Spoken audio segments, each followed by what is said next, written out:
Hi, Andrew here, and I want you to lower the barriers to entry.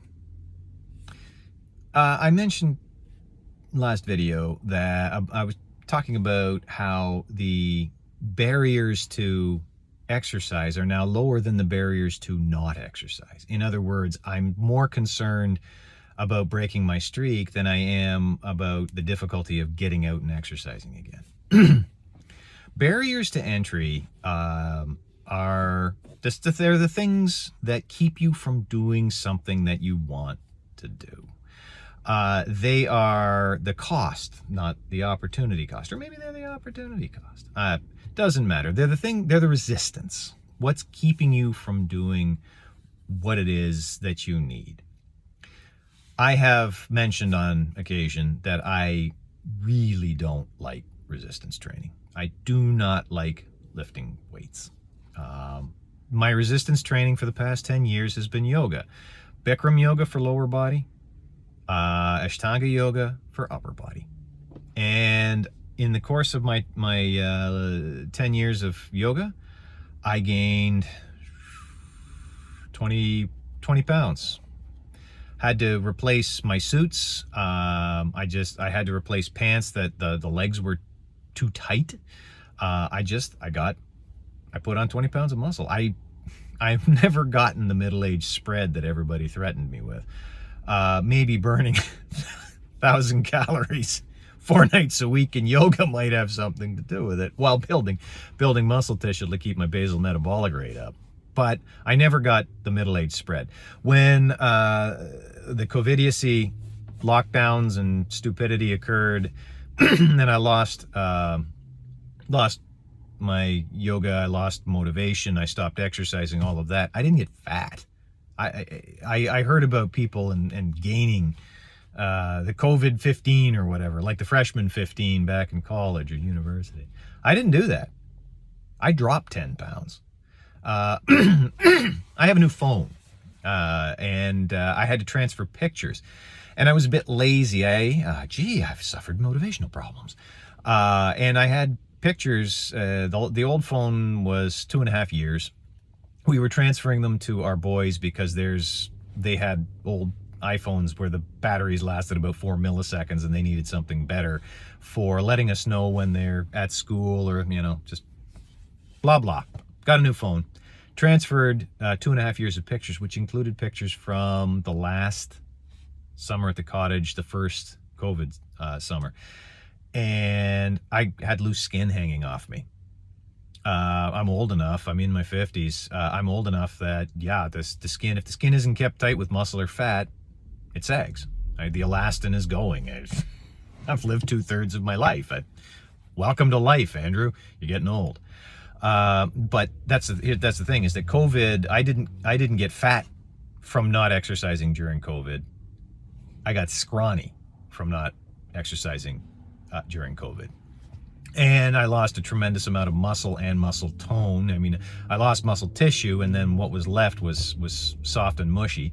And so I needed to get that back. I needed the aerobic fitness, but I also needed to get the muscle quality back. And the aerobics was the first thing I attacked because it was the easiest, because it had the lowest barrier to entry, because I was always in tremendous shape.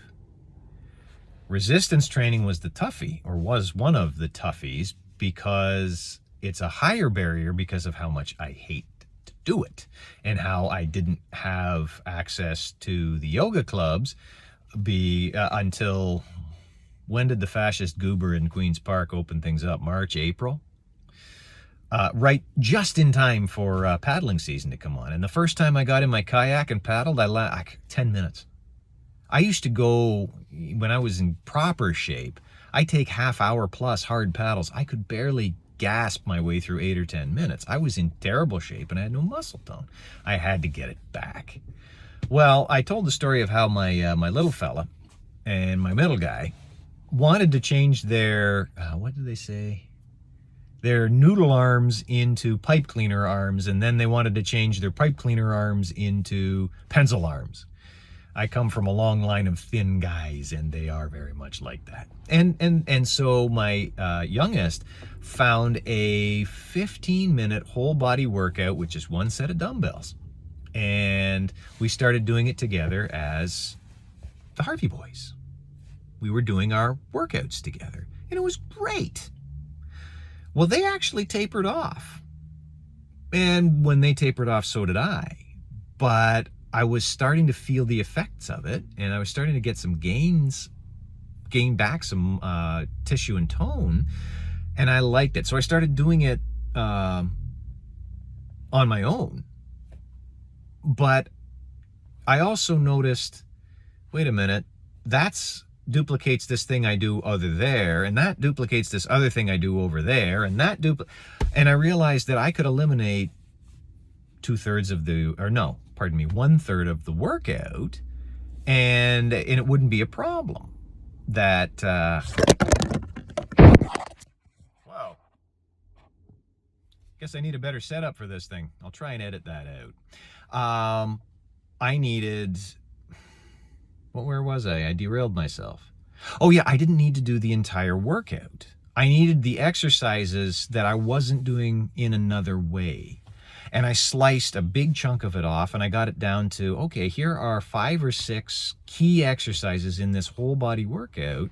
I will adapt them into a little weight workout the way I have a back yoga workout and a core yoga and Pilates workout to develop the other things that I need to do. And so I compressed it down and compressed it down and compressed it down, distilled it out so that I could get a decent amount of resistance training for the major groups, muscle groups that I needed to work on or wanted to work on.